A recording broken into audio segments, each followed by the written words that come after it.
नमस्कार दर्शक बंधु, आज हूँ 30 डिसेम्बर मंगलवार। चलतु आज दिनर किछि मुख्य खबर उपरे नजर पकाइबा। प्रथम रही आसिला खुशी खबर, बढ़िला कलाकार भत्ता। जानतु काहाकू मिलिबो केते टंका। नुआ वर्ष भेटी बढ़िला कलाकार भत्ता एणिकी मासिक मिलिबो 3000 रु 3500 टंका। केन्दुझर बड़ घोषणा कले मुख्यमंत्री मोहन चरण माझी। राज्यर पारंपरिक कलाकारों पाई मुख्यमंत्री कलाकार सहायता योजना रे भत्ता वृद्धि करिसंती। केन्दुझर रे अनुष्ठित 48तम राज्यस्तरीय पाला सम्मेलन रे से घोषणा करिसंती जे एणिकी 40 रु 80 वर्ष वयस्क कलाकारों को मासिक 2000 बदल रे 3000 टंका एवं 80 वर्ष रु ऊर्ध्व कलाकारों को 2500 बदल रे 3500 टंका मिलिबो। एही निष्पत्ति द्वारा राज्यर 47,704 जन कलाकार उपकृत हेबे। ओडिया अस्मितार सुरक्षा पाई कार्य करुथिबा कलाकारों को सम्मान जणाई सरकार एही ऐतिहासिक निष्पत्ति नैछंती। परवर्ती खबर, नीतीश गडकरी खोला धमक, डीजेल गाड़ी बंद कर नहेले लागिबो यूरो 6 नियम। डीजेल इंजिन बंद करंतु नचेत यूरोपीय स्टाइल रे लागू हेबो कड़ा नियम। गाड़ी निर्माता कंपनी को केंद्र मंत्री नीतीश गडकरी खोला धमक। नागपुर एक कार्यक्रम रे गडकरी स्पष्ट करिसंती जे जदि कंपनी माने पेट्रोल डीजेल बदल रे इथानल एवं सीएनजी किंबा हाइड्रोजेन भली विकल्प इंधन न आनंती तेबे बाध्य होई यूरो 6 नियम लागू कराजिबो। ଏହା द्वारा इंजिन टेक्नोलोजी जटिल हेबा सह गाड़ी दर ढेर वृद्धि पाइबो। तेणु एबेठारु प्रस्तुत करने से परामर्श देइचंती। से आउरी मध्य कहिचंती जे 100% इथानल चालित ट्रैक्टर और हाइड्रोजेन ट्रक प्रस्तुत होई सारिछि। एहाकू प्रोत्साहित करने जाई जेउ माने निर्माण कार्य रे बायोफुएल जंत्रपाति किनिबे सेमानंकु फाइनान्स उपरे 5% सब्सिडी मिलिबो। प्रदूषण मुक्त भारत पई एहा एक बड़ पदक्षेप। परवर्ती खबर, डिसेम्बर 31 सुधा आधार पैन लिंक नहेले बंद होई पारे बैंक कारोबार। घरे बसी एसएमएस जरिए करंतु एही काम।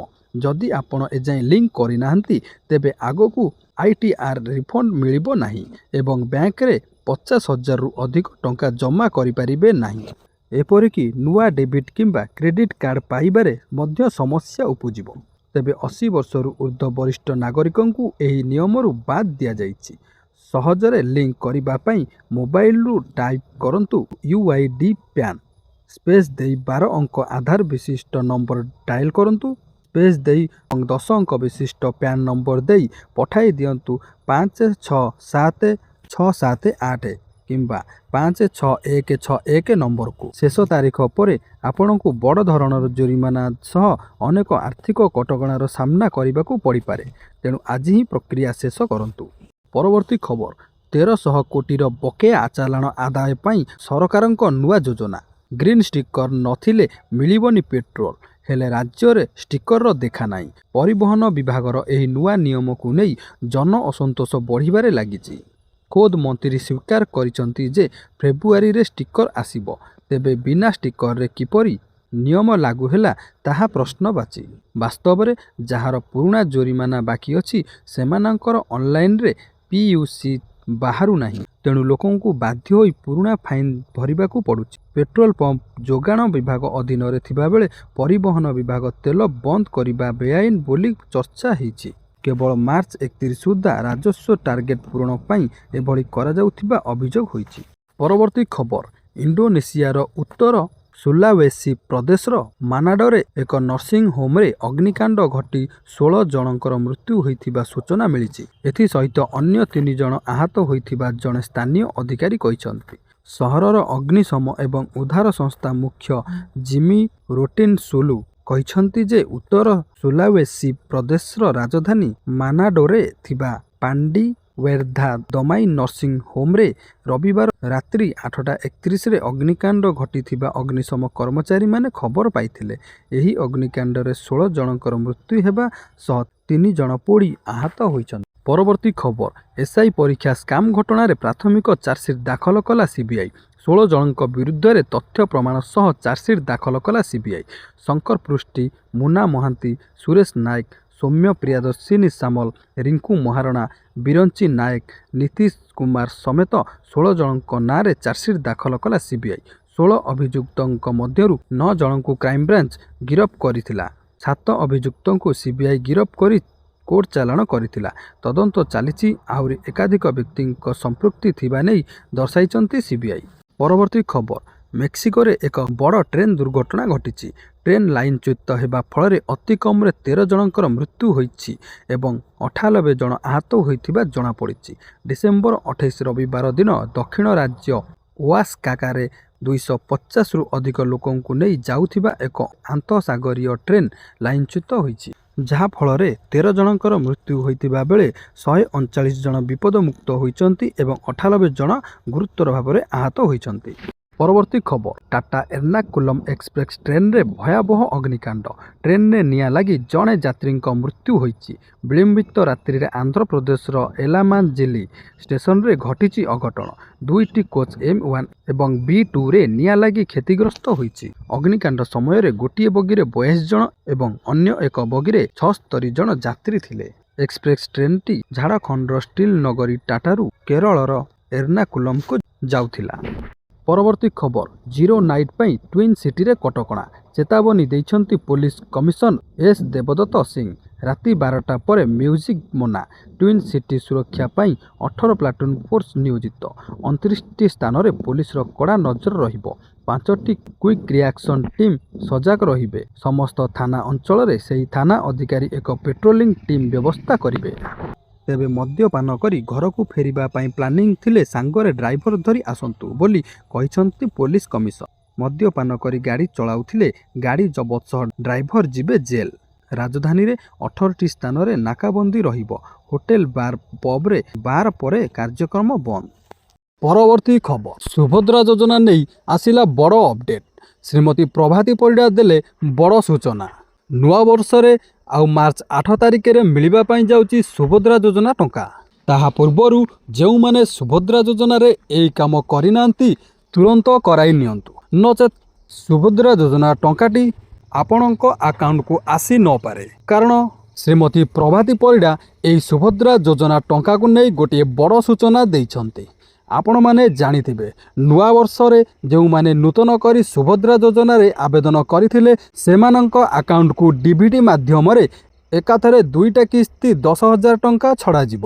ଆଉ ଯେଉଁମାନେ ପ୍ରଥମ, ଦ୍ୱିତୀୟ ଓ ତୃତୀୟ କିସ୍ତି ପାଇସାରିଛନ୍ତି ସେମାନଙ୍କୁ ମାର୍ଚ୍ଚ 8 ତାରିଖ ଦିନ ସେହି ଡିବିଟି ମାଧ୍ୟମରେ ଆପଣଙ୍କ ଆକାଉଣ୍ଟକୁ ଟଙ୍କା ପଠାଯିବ।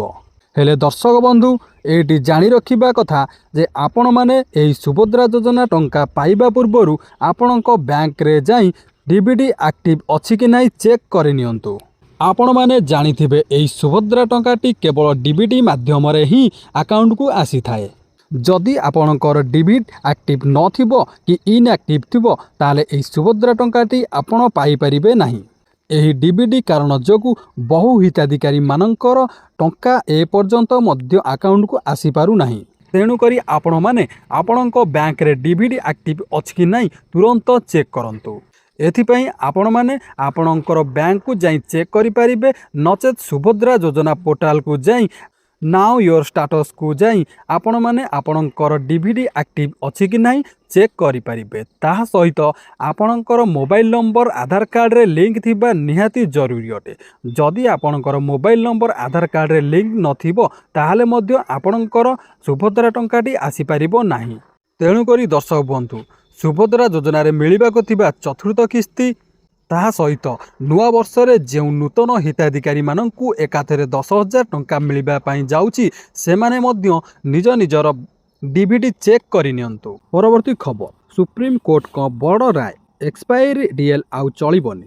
ତେବେ ସୁପ୍ରିମକୋର୍ଟ ଏକ ଗୁରୁତ୍ୱପୂର୍ଣ୍ଣ ରାୟରେ ସ୍ପଷ୍ଟ କରିଛନ୍ତି ଯେ ଏକ୍ସପାୟରି ଡ୍ରାଇଭିଂ ଲାଇସେନ୍ସକୁ କୌଣସି ପରିସ୍ଥିତିରେ ବୈଧ ବୋଲି ବିବେଚନା କରାଯିବ ନାହିଁ। ପୂର୍ବରୁ ଅବଧି ସରିବା ପରେ ନବୀକରଣ ପାଇଁ 1 ମାସ ଗ୍ରେଡ୍ ପିରିୟଡ଼ ମିଳୁଥିଲା, କିନ୍ତୁ ମୋଟର ଯାନ ଆଇନ 2019 ଅନୁଯାୟୀ ଏହି ବ୍ୟବସ୍ଥାକୁ ଏବେ ସମ୍ପୂର୍ଣ୍ଣ ଉଚ୍ଛେଦ କରାଯାଇଛି। ଅର୍ଥାତ୍ ଲାଇସେନ୍ସର ତାରିଖ ସରିବା ପରଦିନଠାରୁ ହିଁ ଆପଣ ଗାଡ଼ି ଚଳାଇବାକୁ ଆଇନତଃ ଅଯୋଗ୍ୟ। ତେଣୁ ମୋଟା ଅଙ୍କର ଜରିମାନା ଓ ଆଇନଗତ ଝାମେଲାରୁ ବଞ୍ଚିବା ପାଇଁ ଅବଧି ଶେଷ ହେବା ପୂର୍ବରୁ ହିଁ ନିଜର ଲାଇସେନ୍ସ ନବୀକରଣ କରାଇ ନିଅନ୍ତୁ। ପରବର୍ତ୍ତୀ ଖବର, ନୂଆବର୍ଷରୁ ଏମାନଙ୍କୁ ମିଳିବନି ରାସନ। डिसेम्बर 31 सुधा करनियंतु एही काम। केंद्र सरकारक निर्देश अनुसार राशन कार्ड सह आधार संजोग बा ई-केवाईसी करबा एबे बाध्यतामूलक होई जाइछि। जदि आपण निर्धारित समय सीमा मध्यरे एही काम न सारंती तेबे जनवरी 1 रु राशन सामग्री सह अन्यान्य 7टी सरकारी योजनार लाभरु वंचित हेबे। एथिपाई चिंता करिवार कौनसी कारण नाही। आपण घरे बसी मोबाइल रे माई केवाईसी ऐप जरिया किंबा निकटस्थ डीलर पॉइंट को जाई बायोमेट्रिक देई सहजरे एहा करि परिबे। हातरे आउ मात्र अल्प दिन बाकी अछि, तेणु अवहेला न करी आज ही परिवारर समस्त सदस्यंक ई-केवाईसी अपडेट कराई नियंतु। परवर्ती खबर 2026 नुआ वर्षरु बदलिबो एही सबु नियम। पकेट और सोशल मीडिया उपरे पड़िबो सीधा प्रभाव। जनवरी 1 रु आपणक दैनंदिन जीवन में अनेक बड़ परिवर्तन हेबाकु जाउछि। 16 वर्षरु कम पिलांक पई सोशल मीडिया व्यवहार उपरे कटकणा लागिबा नै चर्चा जोर धरिछि। एहा सह बैंक नियम बदलिबा सह क्रेडिट स्कोर एबे प्रति सप्ताह अपडेट हेबो। आधार और पैन लिंक करी नथिले बैंक सेवा बंद होई पारे। सरकारी कर्मचारी पई खुशी खबर हैला, अष्टम वेतन कमिशन लागू हेबार प्रबल संभावना रहिछि। चाषी पई फार्मर आईडी बाध्यतामूलक कराजिबो। प्रदूषण रोकबाकू बड़ सहर में पेट्रोल डीजेल गाड़ी उपरे कटकणा लागिपारे। यह व्यतीत गैस सिलिंडर दर में मध्य परिवर्तन हेबाकू जाउछि। परवर्ती खबर, पेंशन पाइबे घरोई क्षेत्रर कर्मचारी। चाकरी सरिबा परे मिलिबो पेंशन टंका। वृद्धावस्था सहारा हेबो एपीवाई योजना। जदि आपण एक घरोई कंपनी रे चाकरी करिसंती एवं आपण अवसर पर टंका को नै चिंतित अछंती, तेबे सरकारक एही योजना आपनको लाभ देबो। आपणक चाकरी सरिबा परे मध्य पेंशन आकार रे टंका पाई परिबे। बयस सहित चिकित्सा खर्च एवं दैनंदिन आवश्यकता खर्च मध्य उठाई पारिबे। यही परिस्थिति रे सरकारक एही योजना आपणको अनेक सहायक हेबो। पीएम किसान को नहीं आसिला बड़ खबर। प्रधानमंत्री किसान सम्मान निधि योजना देशर लक्ष लक्ष चाषी एक गुरुत्वपूर्ण आश्वस्ति प्रमाणित होईछि। सेहिपरि प्रधानमंत्री किसान सम्मान निधि योजनार 22तम किस्ती संपर्क में पुणी थरे आलोचना जोर धरिछि। नूतन वर्ष 2026 आरंभ में चाषी माने खुशी खबर पाइबे बोली आशा करा जाउछि। पूर्व 21तम किस्ती 19 नवेम्बर 2025 रे जारी करा जाइथिला, जेउथिरे देशर 9 कोटी रु अधिक चाषी बैंक अकाउंट को सीधा सड़क 2000 टंका स्थानांतर करा जाइथिला। तेबे सरकार पूर्वर स्पष्ट कर सारिचंती जे जदि जड़े चाषी एही योजना अनुजाई आवश्यक शर्तावली पूरण करिबारे विफल हुअंती तेबे सेमानंकर किस्ती को रोकी दिया जाई पारे। तेबे प्रथमे रहिछि ई-केवाईसी पूरा होई नथिले सरकार ई-केवाईसी को बाध्यतामूलक करिसंती। जदि आपणकर ई-केवाईसी असंपूर्ण थाए तेबे परवर्ती किस्ती आपणक अकाउंट रे जमा हेबो नाही। द्वितीयटी हेउछि जदि आपणक बैंक अकाउंट आधार सहित लिंक होई नाही किंबा डीबीटी सेवा सक्षम होई नाही तेबे टंका स्थानांतरित हेबो नाही। ताले दर्शक बंधु, पीएम किसान 22तम किस्ती मिलिबा पूर्वरु आपण एही सब काम गुड़िक कराई नियंतु। परवर्ती खबर, ई श्रम कार्ड थिले मिलिबो बड़ फायदा। खाता को आसीबो 1500 टंका सह मिलिबो 2 लाख टंकार बीमा।